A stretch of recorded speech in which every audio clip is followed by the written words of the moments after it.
Hey everybody, it's Margo, and today in this one we'll be discussing Island Expeditions. Anyways, let's just get into it. So for those of you who don't know what Island Expeditions are, this will be a key gameplay feature come Battle for Azeroth. They are a scenario type event that will be a primary method for obtaining Azerite to upgrade your Heart of Azeroth artifact. At least that's how I believe it's going to be. Now what exactly is an Island Expedition? Well, it's a 3-person scenario, so 3 people queue up. You can do this as a team or solo queue. Right now, the only method is solo queue on the alpha, because if you team queue, it can bug out. So solo queuing, and their difficulty range from normal, heroic, mythic, and then a PvP setting. And as each one indicates, of course, it's supposed to become harder between normal to mythic. And then PvP is where you actually play against the opposing faction instead of NPCs on the opposing faction. As of right now on the alpha, I have noticed little difficulty change between any of the settings. This could just be an alpha thing, but I've done several normal ones, I've done several mythic ones. I could never get into a queue for heroic, it was always just normal or mythic. The heroic ones, I sat in a queue for 30 minutes and it seems like nobody was doing them. But the normal and mythic were pretty easy to get regular queues for. Again though, little difficulty change, probably just something to do with alpha. As for the Island Expeditions themselves, I've done quite a few to get a good feel for them. So what Blizzard has mentioned is they now incorporate a new AI programming to make the NPC players who are fighting against you more intelligent and human-like. So they've increased the ability for the programs to act more like a human. What I will say, after fighting many of them, is that they definitely grasp the concept that human players like to jump around. I jump a lot in the game, and these NPCs, basically anything they do it while jumping like absolute madmen. They jump a lot. But they also appear to be slightly smarter than a normal NPC. They do try to interrupt players while completing an objective, so if I'm doing an objective, they will try and come over and mess you up about it. They do try to escape when they're lower HP. They run away from danger to a certain degree. Not completely, but they do try to run away from danger. I will note, though, they aren't completely competent when it comes to completing tasks, and this again could come to the fact that maybe the difficulty settings aren't tuned correctly in the alpha, and maybe a mythic version isn't what I'm currently facing. Despite this being a mythic scenario you're watching.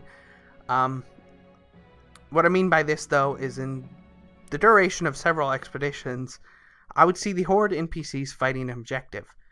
We would go over and engage them in combat, and they would pretty much ignore our existence.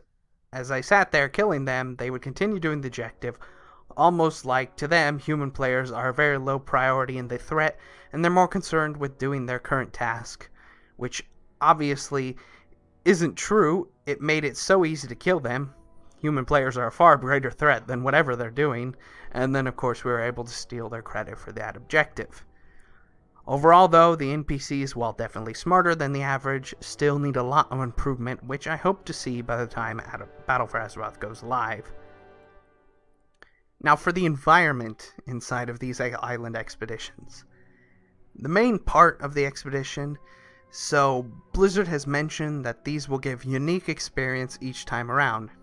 Every time you'll do it, you'll be rewarded with some new setup of monsters, new buffs throughout the island that you pick up, and they give you special effects on things during the island, all kinds of stuff. Everything is supposed to change, basically, every single time you do it. And this means you're supposed to have a new event every time around. It's supposed to be fun and great replayability, right? Now currently there's only one island on the alpha when doing island expeditions, so no matter what I do, I'm stuck running around on these same places pretty much. Anyways, as it stands, in all the expeditions I did, I was able to encounter a lot of different monsters in that time. However, it comes down to the dilemma of this. Think back to that wonderfully hyped up game, No Man's Sky, where they spoke of how many different things you could experience and how it would never be the same, no matter how many planets you visited, yada yada yada. Well, this is pretty similar. I did enjoy playing these expeditions, don't get me wrong, I was having a blast doing it, but there's only so much you can alter the experience before it becomes one big blur of pretty much the same thing. Just because No Man's Sky had a blue rat on a green planet, and then you go to a green planet that has a blue planet that has a green rat, it didn't mean the experience changed on any real level. It was the same thing, just different colors slightly. The same goes for these expeditions. Just because you put kobolds with fire in one expedition, and then the next expedition you have kobolds with ice, does it really mean a whole lot is different about that experience? So that's really the biggest issue. Now, of course, when it comes down to live, there will be a whole lot more islands. I think they've said as many as 16 as of right now. And the fact is, all these expeditions I did were on a single island, so you could put a whole lot of variation between 16 islands. And of course, that will give you a lot of replayability. I believe once it goes live, they will have a lot of fun. And they will also probably fix the difficulty, definitely tune it to be a lot more challenging on Mythic. I just don't think it's all that hard right now. Which I hope makes it feel like it differentiates a lot more by the time it launches. They also could add something like the Mythic Keystone into these island expeditions somehow. Like the Keystone could add bad affixes to the next island expedition you do, and you get like 10 times the Azurite or something like that. It could be small stuff. There's a whole lot they could do with these. I'm not throwing them under the bus. They've got plenty of room for improvement, and they could be a lot of fun. Overall, though, there's plenty of potential, and I can't wait to see how they expand on this platform once it goes live. It was fun in the numerous games that I did, and definitely could be something that I could see myself doing a whole lot, because there's just so many things they could do with it. I hope they actually do. Let me know your thoughts down below about these island expeditions. As always, thank you for watching. I hope you enjoy, and I will see you again very soon. Bye-bye.